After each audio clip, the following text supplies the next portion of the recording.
Oh, jeepers! Oh, no! Oh, whoopsie daisy there. Looks like I fell because I wasn't wearing my hat. Okay, back to the prowl.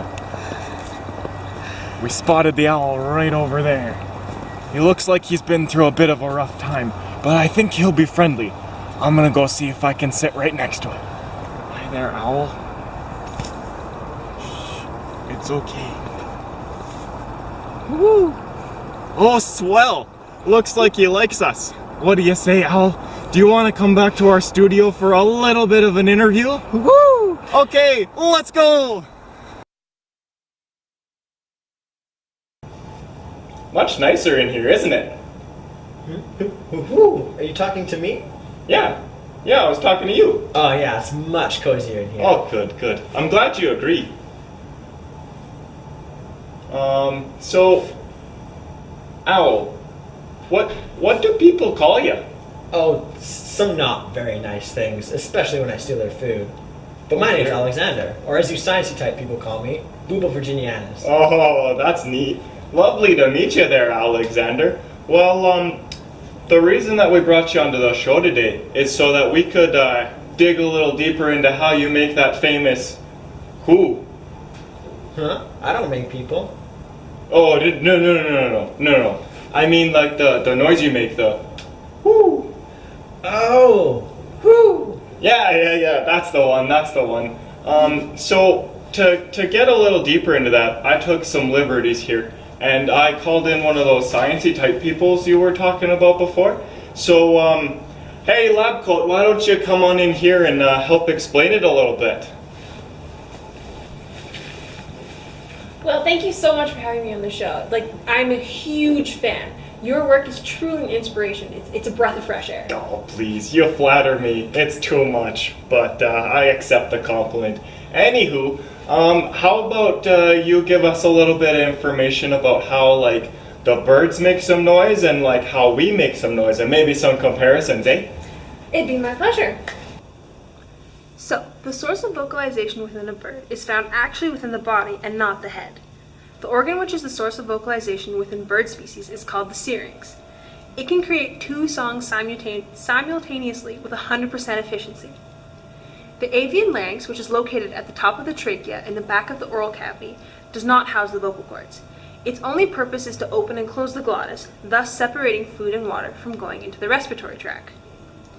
Any sound made by the bird comes instead from the syrinx, which is located at the junction of the trachea and the two primary bronchi. The sound is caused by the vibrations of the air column as air passes through the syringeal passageway. Internal and external labium projections within the syringeal passageway constrict the passageway. The tympaniform membrane is a thick, glass-clear membrane which is located on each side of the syrinx. This membrane is like the bird's vocal cords. Opposite of the membrane is a small protrusion. So, surrounding the syrinx is an airspace that, using pressure, pushes the membrane of the syrinx into the bronchial airspace. As the bird takes a breath, air passes into the bill, down the trachea, and into the bronchial tube, and passes the membranes, which vibrate, producing the sounds heard. The diameter of the membrane, as well as how far it protrudes into the bronchial tubes, can be changed, which changes the frequency of the song. The two labium mentioned earlier are responsible for changing the amplitude of the song.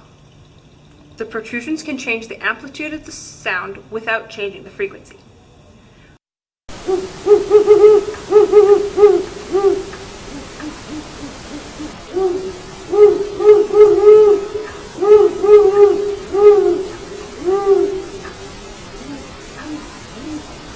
Oh, that's super neat. How about that? That's definitely different than what I knew about how I speak. Oh, do you not know? Oh, okay. Do you want me to explain that one a little bit? Yeah, that'd be great. Okay, super. Well then. So, we all know that humans make sound with their vocal cords. But what exactly are they? I'm glad you asked. Vocal cords consist of folds in the membranous tissue in the larynx. They project inward from the sides of the larynx to the glottis to form a narrow passage of air. When exhaling, air is pushed past the cords by the lungs and through the slits between each cord. This causes them to vibrate. thus creating the noise that comes out of my mouth when I speak, like right now. Cords are held apart during normal breathing so air can pass freely. During speech, muscles pull the cords together so they can resonate in the airstream. Tension in the cords can also be adjusted via these muscular contractions. The greater the tension, the greater the pitch, and vice versa. Also, to form words, the lips, mouth, and tongues all conjoin to produce the proper phonetic. Do, re, mi, fa, sol, la, ti, do. Do, re, mi, fa, sol, la, ti, do.